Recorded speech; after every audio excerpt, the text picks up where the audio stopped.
Raising teens alone can be brutal. It becomes easier when you are co-parenting with the universe. Welcome to Co-Parenting with the Universe. Today, I have a guest for you, and she actually specializes in helping moms. And I'm happy to introduce her to you because we need as many resources as we can. And she's also helping parents with autistic children. So that is very important to have people to support us when we're in that scenario. Her name is Theresa Alexander Inman, and she is a highly qualified parent coach with experience in the fields of infant-toddler development, play-based interventions, behavior analysis, and mindfulness. In her signature program, she uses them as a combined treatment modality to meet the unique needs of the families she serves. Conservatively, she has served almost 200 satisfied families and seeks to make a greater impact in the world, helping families who have children with autism and other learning differences. So welcome, Theresa. How are you? I am well, thanks, Muriel. Thank you so much for having me. I'm really honored to be here. I'm happy to have you here. I was in your podcast and it was a very nice experience. And I thought you would serve our audience as well because, I mean, you are very specialized and that's something parents need. Before we go into what you're doing, I would like to ask you to tell your story a little bit on how or what pushed you to do and serve the families that you're serving today? Oh, so first of all, it's a journey that started over, oh gosh, almost 40 years ago. Wow. Yeah. And my second son, Lee, was born premature. And I didn't know what I was doing. You know, my first son, Dre, met all milestones and everything was wonderful. I mean, he spoke, he walked, he did, I mean, just all the things. And so I didn't have any concerns. And if I did, I wouldn't have known what to do anyway, because even back then, the services weren't available as they are today. So when Lee was born, we were told to bring him back like 3 months later. And I thought, okay, bring him back. I have no idea why, but that's what they said. And that's what I did. I don't remember if they told me to do anything else. I just took him back and they said, okay. And then back again at 6 months, then 9 months and a year. And then I think at 9 months, they told me he didn't have to come back. And I thought, okay, the only thing I saw him do was put shapes into a sorter. And they're like, oh, he's fine. And I thought, oh, I mean, and honestly, we didn't even have a shape sorter at home. So I don't even know how he figured that out. But by the grace of God, he did. And yeah, they told us we didn't have to come back. And, today he's a thriving adult. So I wanted to give back. And because I had 2 boys, I thought going into juvenile justice would be it. So I could learn all the things I needed to learn to prevent them, as 2 young, melanated boys. You know how the world is, growing up in Toronto, Canada, I didn't want them to be the statistics. So I thought if I learned as much as I could about, juvenile justice and all that, I'll keep them out of the system. And that was my goal. And I worked in juvenile justice for a while, actually for many years. I actually started out volunteering in juvenile justice in Toronto, then moved to the US and started working in juvenile justice programs. And every time a child, it's like, they'd exit the program and then I'd see that they were rearrested. And it was like a kick to my gut. And my supervisor, Mr. McDaniel, I worked at a maximum security facility, and he mentioned that he wanted me to be on a behavior analyst track. And I thought, I have no idea what that is, but I'll look into it. And I did, and fell in love with behavior analysis. Did that for a while, actually a long time. I was certified in 2012, so it's been a few years. Then after doing that for a while, I realized that, as a behavior analyst, we see children usually 3 and older. And birth to 3 is so critical. we miss so many, there's so many things that we could have done to prevent the issues that we see at 3 and older. So I decided to pursue a certification as an infant toddler developmental specialist. And here I am today. That's a very nice story. And I have a niece who's autistic, and the diagnosis came very late. She was actually past 18. And as you said, some signs were missed to where they could have started working with her when she was younger and maybe help her more than what was done today. So it's extremely important. Although even if you are diagnosed late with learning difficulties or autism, you can still use what you're teaching parents to help older kids, because my audience has teenagers, like moms with teenagers. You can still apply what we're going to talk about today to teenagers, correct? Absolutely. I mean, I've, toilet trained adults and taught adults to feed themselves. So it is very possible. It's just easier when they're younger. And the reason I went to, because I started working with adults, and it was really frustrating because, and I'll tell you why, everybody wants change. Change takes work.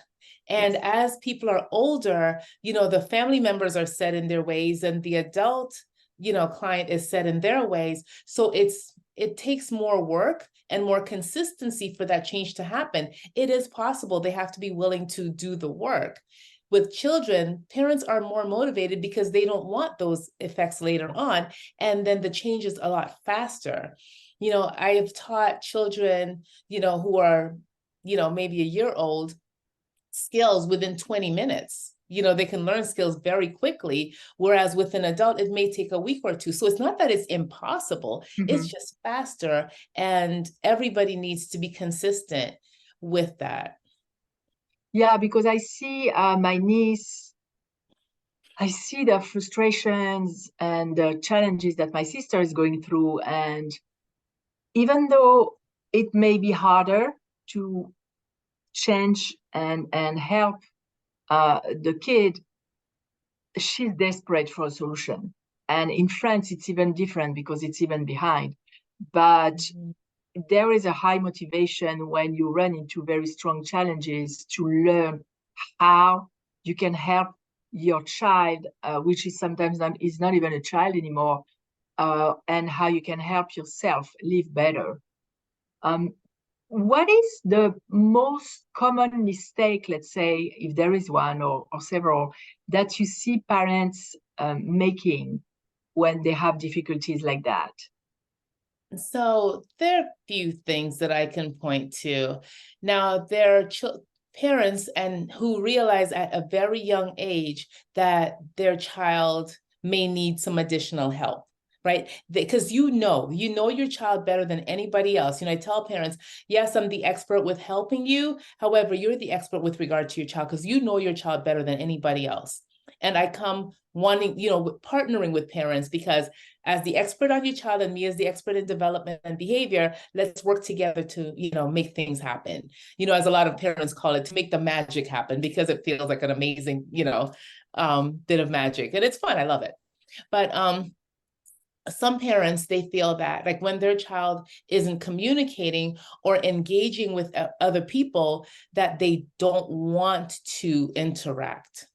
And I just want to say, it's not that they don't want to interact, they just don't know how to. And our job is to teach them, because once we've taught them, it's amazing how these children, have friends and they, have play dates and go to parties and do all the things that children enjoy.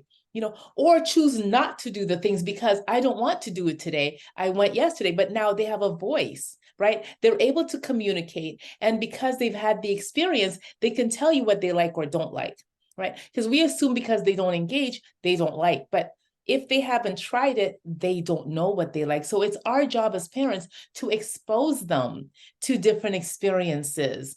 Temple Grandin said one of the best things, she is one of the most famous people with autism, Dr. Temple Grandin. She's an amazing woman who who is autistic. And she said one of the best things her parents did was expose her to new experiences. So today she travels the world and teaches, and she writes books, and just does all the things. She's an author. Like she's just done so much. Her life is full. And she's able to make her choices, because a lot of times people say that, oh, when children have these services, it changes who they are. It does not. It gives them a voice. We allow them to speak for themselves, to tell us what they want, right? If a child doesn't talk, if we haven't given them a way to communicate, then we're doing them a disservice. It's like somebody coming up to you and cutting off your tongue and saying, go live. And I'm sure it depends also on where they fall on the spectrum, because there is between very mild to very severe. But granted that they fall under a category where they can learn those kind of skills, I'm sure it's very freeing, because then you can understand them. Exactly. Now, studies show, Muriel, that children who we can see early on if children are at risk for autism. Those who receive early intervention services, 80 to 90% of them will talk. Oh. And that's vocal, and they'll meet those milestones like they're typically developing peers. Others, they will still be able to communicate, because we'll teach them to communicate, maybe using sign or some kind of device or something, but at least we're giving them a voice. Not to give a child a voice, I think, is doing everybody a disservice, because they're not able to communicate and we're not able to share with them. We're not able to hear what they have to say, whether it is through a device or pictures or sign. Everybody wants to be heard. And that was one of my questions that you actually answered, because I was going to ask you, is it necessarily with words? But you said that in some cases it's with pictures or devices. What kind of device? What do you mean by a device? So there are different devices out there. The one that comes to mind is the Tobii Dynavox. The children can encode, they encode different things in there, have pictures, and then the children will, or the adults, whoever's using it, will touch the picture, and that will, tell them. They can string sentences together to communicate. Or there's also Proloquo to Go. Those are the two of the most popular ones. Wow, that's amazing. That's great. Yes. I didn't even know about that. So you work with parents too. You don't only work with the children, correct? Right, because the goal is to train the parents so they can teach their children, because, like I tell them, I often see parents once a week, some more, but most times it's once a week. Now, the 1 hour that I see them for a week, that's not yes, children learn a lot during that time, but if the parents don't continue what the children have been taught in the session, or I guide parents through what to do. So when I work with a family virtually, COVID has opened up the world to us. So we can work with parents virtually and guide them through what to do, observe them where they may send in a video. Hey, this is the situation. Okay, so next time try this, right? Or observe them in a situation and point them towards solutions. Do you see a certain resistance that is reoccurring? Like, what would be the most common resistance that you encounter with the parents as it comes to teaching their kids? And maybe sometimes you have a certain idea of how it should look, and you're going to be disappointed because they won't be able to reach what you have in mind, but they will reach something, some other level or different ways. What kind of resistance do you encounter with parents that they have to work on? Well, see, the thing is, though, there's not a lot of resistance between birth to 3, right? There really isn't. With my older children, I see that, right? So the ones who have been diagnosed with autism, who have behavioral problems, there is more resistance there. And the reason for that is behaviors tend to get worse before they get better. Because we've changed something, the child is no longer, what we're doing is teaching new skills. Right. So we always come from a place of teaching new skills. So the child used to tantrum because of this. We teach them new ways to get those needs met. And sometimes because it's new And if parents are not consistent, it, you know, a lot of times behaviors get worse. I mean, as a rule, behaviors tend to get worse before they get better. And when it starts to get worse, they think it's not working. Oh, But we have to go through that. And the reason I say that is, so just think, we'll just use your car, for instance, right? You turn the key and nothing happens. You're going to turn the key faster, thinking that that's going to do something. And we pump the gas a little more because we're thinking that's going to do something. When nothing happens, we give up and think, oh, well, we've done all, you know. So children will do the same thing. They will try and try and try. You know, for instance, I worked with this young man and his mom placed a simple demand. He was 10. And this mom, though, was amazing. She got right on it. So he was 10 years old, having a tantrum and kicking and biting and punching. I mean, by the time I left there, I had, you know, bite marks and, you know, he slapped and kicked and I had a bump, you know, a lump on my forehead and all of that. However, in the process, though, there was so much communication. This is a child who was echolalic. So basically, every time we said something, he'll repeat it. So I'd walk into the house and we'll call him Tommy. And I'd say, hi, Tommy. And he'd say, hi, Tommy. Within 2 weeks, he was speaking. You know, I'd walk in and say, hi, Tommy. He'd say, hi, Miss Theresa. And I'd say, how are you? I'm fine. So then we started working on those skills. However, he wanted something that was not possible for him to have, period. And so he started having a tantrum. And mom was like, so we're like 3 hours into it. And mom's like, he's never tantrumed that long before. And I said, well, why is that? She said, well, I usually give in at an hour and a half. So because of that, that was the problem. Now, and when I say he wanted something he didn't have, we offered alternatives.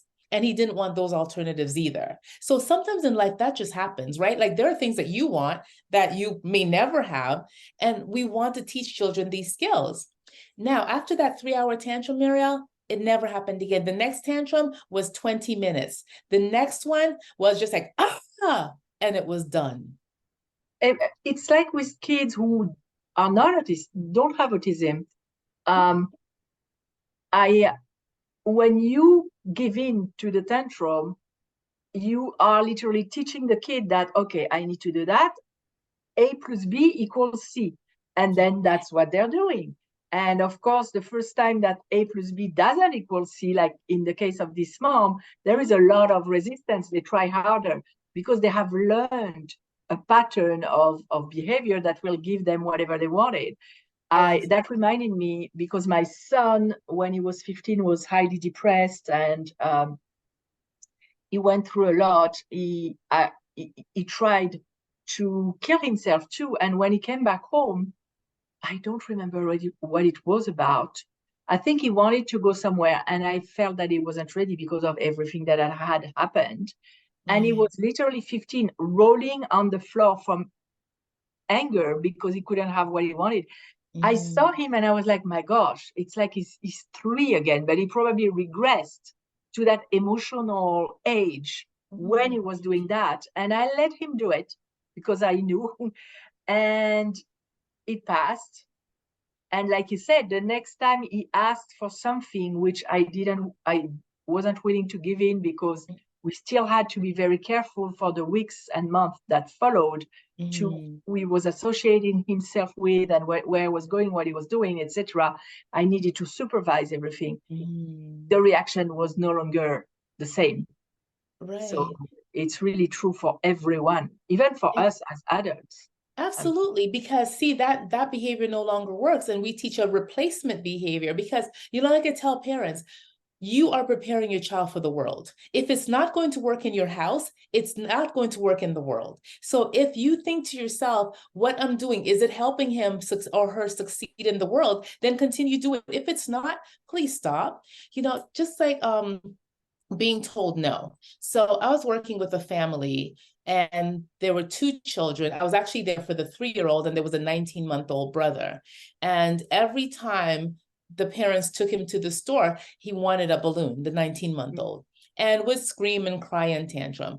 So mom asked if I could go to the store with him. I said, absolutely, because I want to be where the behaviors happen so I can talk you through it, support you through it. So we were there and walking out, and he started to tantrum. And I mean, we brought other things beforehand. So I brought his favorite ball. Maybe that would distract him, and we tried to engage him in communication. None of that worked. So here we are at the cash register, and he's screaming, and people are looking at us. I said, listen, just look at me and smile and ignore these people, because when he's doing the same thing at 5, 6, 7, 8, 9, 10 years old, then you should be embarrassed. Right? He's only 19 months, and you expect that behavior from a 19-month-old. So then a few weeks later, I went back to the house. She thanked me. She was almost in tears, thanking me, about sharing with her the importance of saying no to her child. So it's like, of course, because the world says no. Like, there are a lot of no's out there. Speed limits are no's. The fact that you can't just walk into a store and pick up what you want, there are a lot of no's. So, or just walk into somebody else's house and take, like, there are no's. Yeah. So children need to learn no's.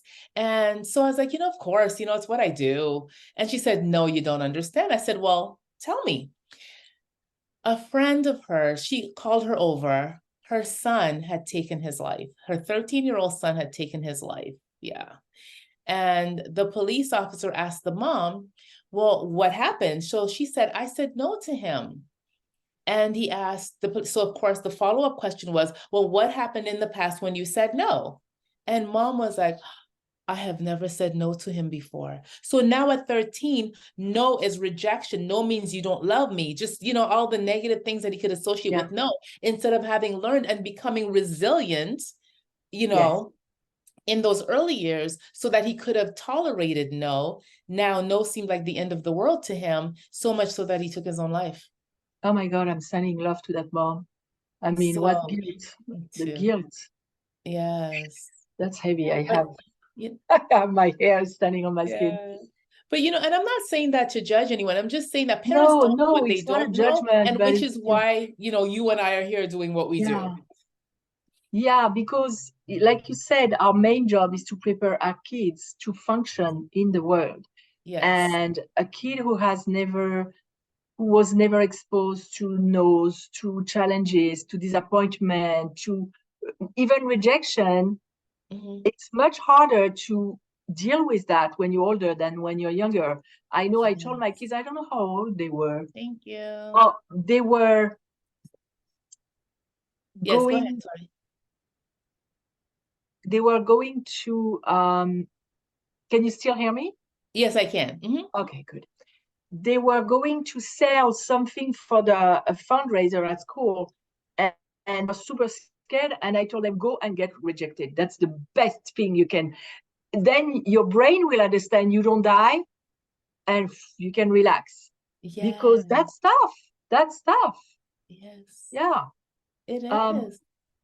What do you have cases, and I know you work with parents with younger kids, so maybe you don't, but what I know that moms with autistic children are facing is those tantrums, but when they're older, and people wouldn't necessarily expect either a tantrum, or I know my niece sometimes blurts out some stuff that are not socially acceptable if you don't know that she's autistic. What could you give, what advice or tool or approach could you give to a parent who's going through that a lot in public, and they're mortified because they don't know how to react? Okay, so first of all, when it happens, focus on your child. Ignore the public. I mean, if you can just say, listen, my child is autistic, and just move on. But we're not here to, they don't have to make excuses or feel judged, because a lot of times parents feel judged. And if they learned a tool or a skill that they need to use in that moment, they tend not to, because they're embarrassed because people are watching them, right? So focus on your child.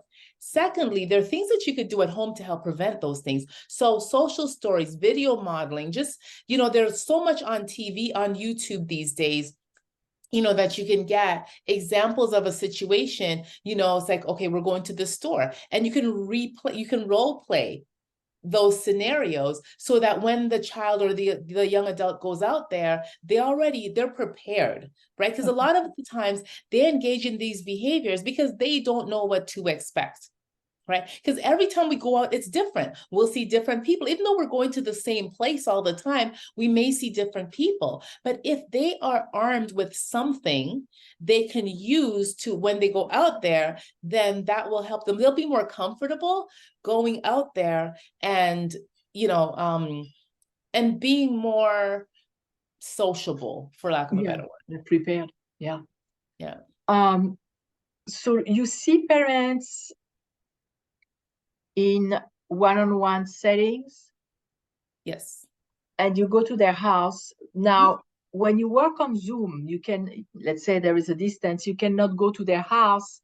You just observe in Zoom, or you just work on what happened last week? How does that work? It looks like a myriad of different things. So it could be what happened last week. It could be what's happening in the moment.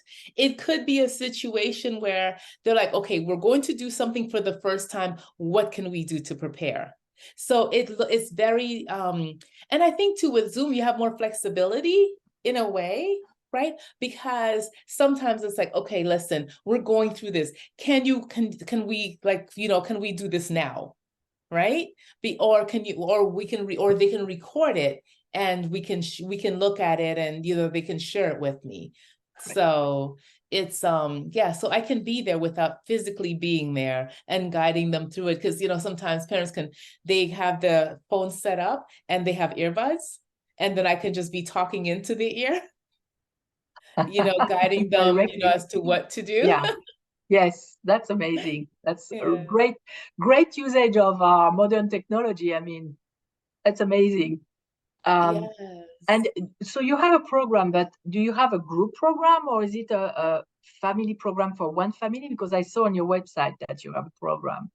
Yes, I do. And also, yes, we do meet in groups, but essentially it's working with the family. And then the group is basically to have families understand that they're not alone, get support from other families going through the same thing, because there is power in community. Yes. And when we can do that, again, these are not people who are here to judge. These are people who are here, listen, I understand. And they may even be able to help by giving some tools that they used in the past that worked for them. Yeah.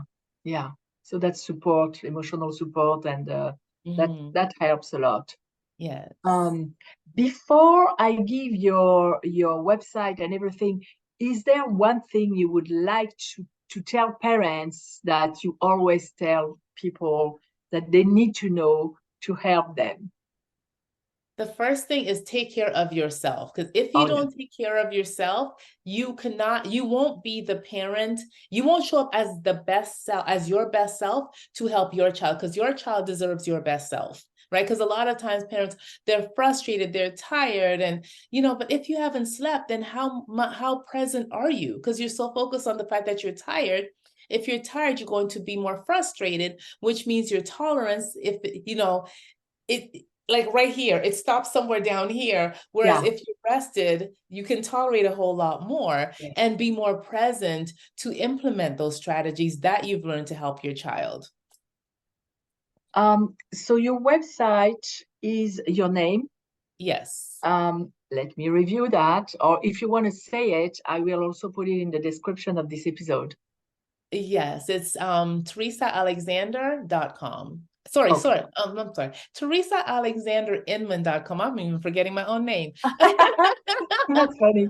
I'll put it in the description too. Yes. And people can reach out to you with questions if they're not sure, if they need your help, or they want to assess and see if they should work with you. Right, absolutely. And we can have I offer free parenting solution session, so they can make an appointment. There's a Calendly link on my website, and they can make an appointment, and we can talk to see if my services are right for them. Amazing. Thank you for being here today. I personally know the importance of having people like yourself to help us when we go through those kind of situations, because you can feel so lonely and powerless and hopeless. So thank you for taking the time to come to this episode, to be our guest today. And before I go, is there anything else you would like to add? Okay, so I want to say, first of all, thank you for having me. And the other thing is, there is always hope. You said feeling hopeless. I don't want parents to ever feel hopeless, because there is always hope. You know, there's one little girl who, when I was studying to be an infant toddler developmental specialist, that they showed the video as part of our training, and the only part of her body she could move was her head. And so parents got this device, and she could touch with her head, yes or no, or make choices on this device, yes or no, which reduced frustration for everybody, right? Yeah. So if she wanted, and not just yes or no, well, do you want, carrots or whatever? So they put the picture of the carrots or whatever, and then she touched, whatever with her head. And I mean, that girl smiled like there was no tomorrow, because she was able to communicate. Yeah. Oh my gosh. Priceless. Thank you, Yes, Theresa. yes, it certainly is. And for our audience, if you need the help, please go and reach out to Theresa on her website, because, I mean, you're not alone. You're not alone. And you can have hope based on what Theresa just said today. I'll see you next week with another episode.